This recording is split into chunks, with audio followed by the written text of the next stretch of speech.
Εισαγωγή διανύσματος ταχύτητας. Επιλέγω τη σφαίρα στην οποία θέλω να εισάγω το διάνυσμα της ταχύτητας. Ορισμός, διανύσματα, επιλογή ταχύτητας. Για ενεργοποίηση της επιλογής πατώ αριστερό κλικ στην επιφάνεια. Πατώ εκτέλεση και διαπιστώνω ότι τώρα εμφανίζεται το διάνυσμα της ταχύτητας αλλά και η τιμή της ταχύτητας πάνω σε αυτό. Αν πατήσω αριστερό κλικ πάνω στην επιφάνεια, στο stop σταματά την εφαρμογή.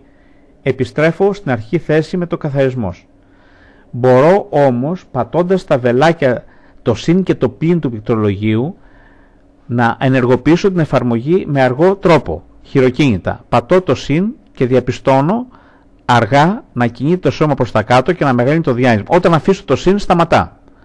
Με πατημένο το πλην αυτό γυρίζει προς τα πίσω, ώστε να μπορώ να παρακολουθώ την κίνηση. Πατώ καθαρισμός, να γυρίσω στις αρχικές συνθήκες. Όταν δεν επιθυμώ να φαίνονται οι τιμές πάνω στο διάνυσμα της ταχύτητας, από το μενού ορισμός επιλέγω εμφάνιση διανύσματος και διαπιστώνω ότι στα διανύσματα ταχύτητα, επιτάχυνση και δύναμη είναι ενεργοποιημένα και τα ονόματα και οι τιμές. Εγώ απενεργοποιώ τις τιμές ώστε να μην φαίνονται. Πατώ OK.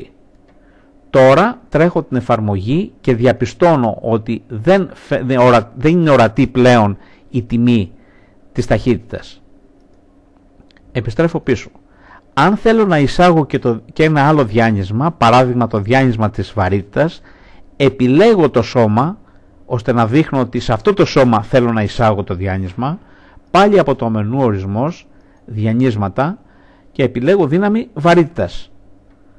Τώρα, αν τρέξω την εφαρμογή, θα διαπιστώσω αυτή την εικόνα να φαίνονται και τα δύο διανύσματα και της ταχύτητας και της βαρύτητας.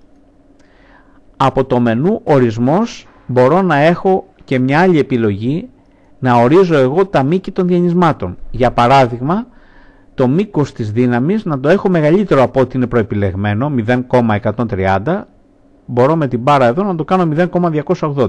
Να πατήσω OK και θα διαπιστώσω το διάνυσμα να φαίνεται τώρα μεγαλύτερο.